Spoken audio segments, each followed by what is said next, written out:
In this lesson, we're going to be talking about scatterplots and correlation some more. We talked about the form, direction, strength, and outliers yesterday, but I want to kind of go today and make sure we really define these formally. So the form, if we see the form of the scatterplot looking like this, we call that linear. It also could be going down, right? Other things you might see is kind of an exponential function or a V up and down. These are all examples of nonlinear forms. So that's how we'll categorize them. The direction, if I was going like this would be a positive direction. This is for linear, of course. Like this is negative. We wouldn't do direction if it wasn't linear. The strength, we say this, it's strong. So a strong correlation. Points are really close together, or really close to the line of best fit. Points are really close to line of best fit. A weak correlation, points are scattered. And we'll go more in depth with that as we do some graphs in a few minutes. And then outliers would be any data value. So a data value that is way, or that is way off compared to the rest, like away from that line of best fit. Doesn't match the rest of the data. It kind of looks like an outlier. So it looks like it doesn't belong with the pattern. So you can pause to copy that down if that went too fast for you. I'm going to look at our first graph here. So we're going to give the form, direction, strength, and of the correlation. See if there's any outliers. So this form, if I was going to draw a line here, I think this looks fairly linear, doesn't it? There's no curving or anything. So I'm going to call it linear. Would you say the direction is positive, right? How about strength? Are they all kind of close together? I'd say this is fairly strong. I mean, it definitely holds a linear pattern. So I'd call it strong or fairly strong. I'm going to go fairly strong because I like those little descriptive words. Strong would be okay. And do you see any points that really don't match the rest? Some people would maybe argue something like this or this or this, but those aren't really that far off. They're a little off, so I'm going to say that there's no outliers. If you picked one of those, I might let that go. But overall, that I think we can see that those aren't really any outliers there. Okay? The second one, then, we see a graph of gross domestic product per person in dollars and the life expectancy in years. So this data definitely is not linear, right? Look at this. Oh, let's try that again. Oh, hold on. My smartboard just broke on me. Give me a second here. I gotta...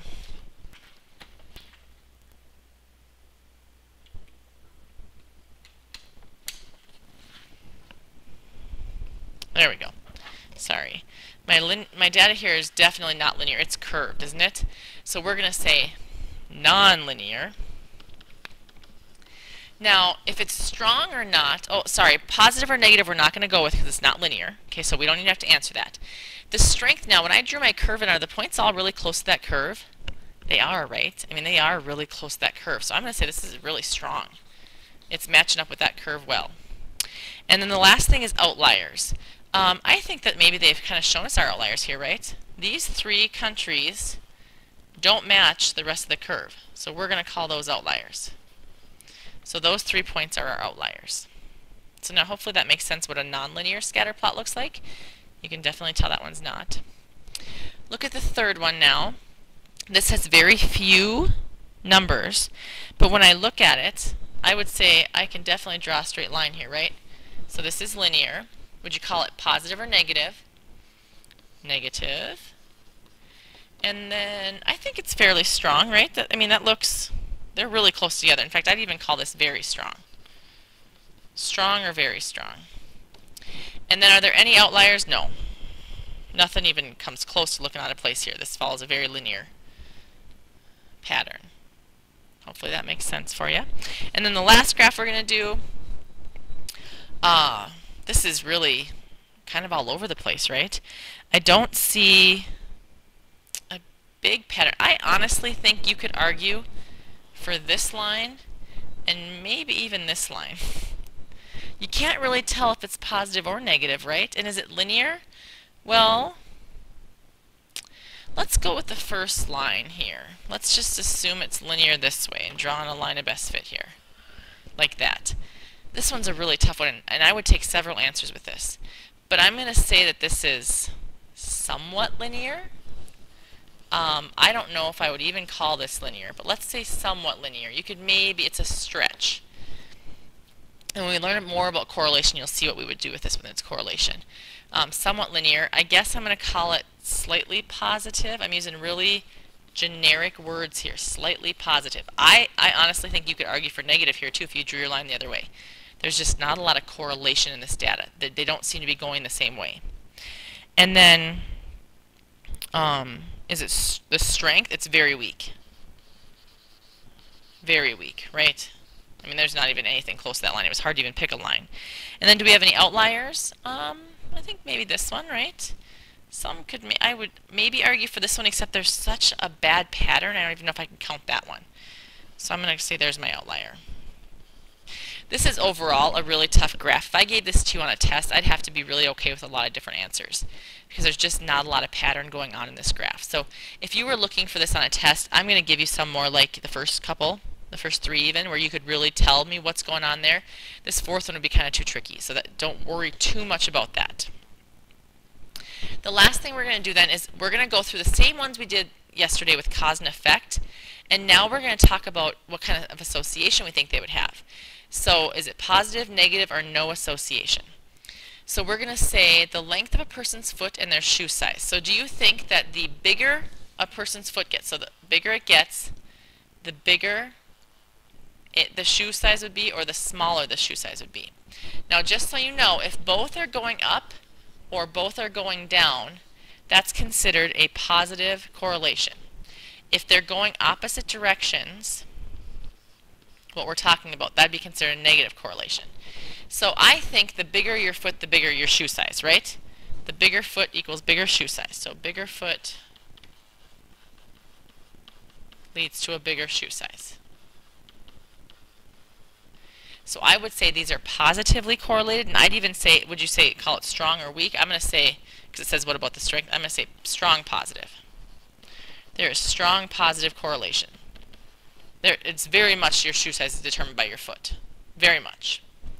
The outdoor temperature and the amount of gas consumed. So as the temperature goes up, so as the temperature gets warmer, I would argue that we use less gas because we're not running our cars as much, right? As the temperature goes up, we're not running our cars. They're not having to be started outside, especially those of you who probably don't park in a garage. You got to start your cars and have it running longer to make your car work, especially if you have an older car too, right? So I'm going to argue the higher the temperature, the less gas we use. And so this would be an example of a negative correlation. So I'm going to say fairly negative. I think there's a lot of other factors that go into how much gas you consume with your car. It's not just the temperature. And so I'm not going to say strong negative because I think these other confounding factors will come in. So I'm going to say fairly negative. How about the length of a person's femur and the length of their humerus? This one, we didn't think there was a cause and effect for this one, but I'm going to say I think the bigger your leg bone is, the bigger your arm bone is, right? I mean, doesn't that make sense? You don't see a lot of people walking around with really long legs and super short arms. So we're going to assume there's an association here, and I'd say that's probably a strong association. Strongly positive.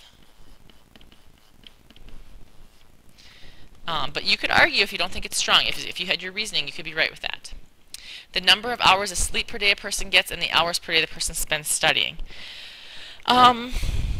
This is a hard one because I think a lot of students, you'll argue that you don't get as much sleep because you spend so much time studying.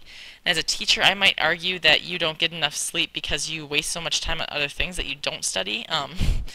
I think you could get your studying done and still get the same amount of sleep, or maybe you have a job and that's what's stopping you from getting so much sleep, or maybe you have a baby sister at home who's screaming her head off. I mean, there's lots of things that cause you to get less sleep, so I don't know if I'd say there's an association here.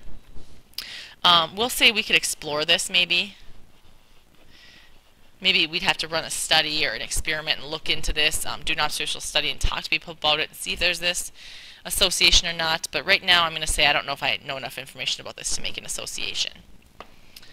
Number 5, the age of your car in years and the price you get. So the older my car is, do I get more money for it or less money for it? hopefully you're saying the older my car is, the less money I would get for it, right? Now there is a certain point where certain cars are worth more when they're older, but we're talking in general here.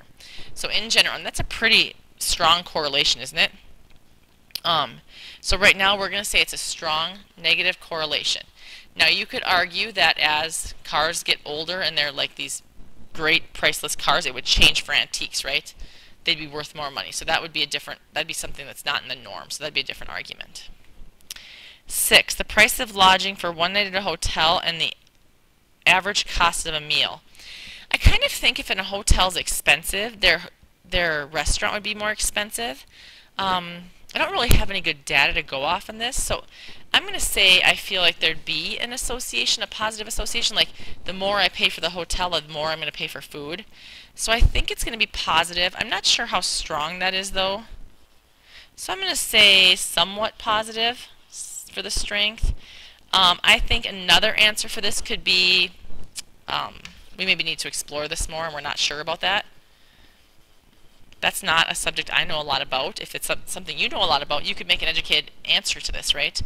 But I'm just kind of guessing. I think that if it's a cheaper hotel, the food might be cheaper, right? You don't want to, I mean, people pick that price zone for a reason. So I would assume there might be some association. And then the annual tuition at a college and the average ACT score. I could see that the colleges that have higher ACT scores might charge more tuition, might just be more expensive colleges.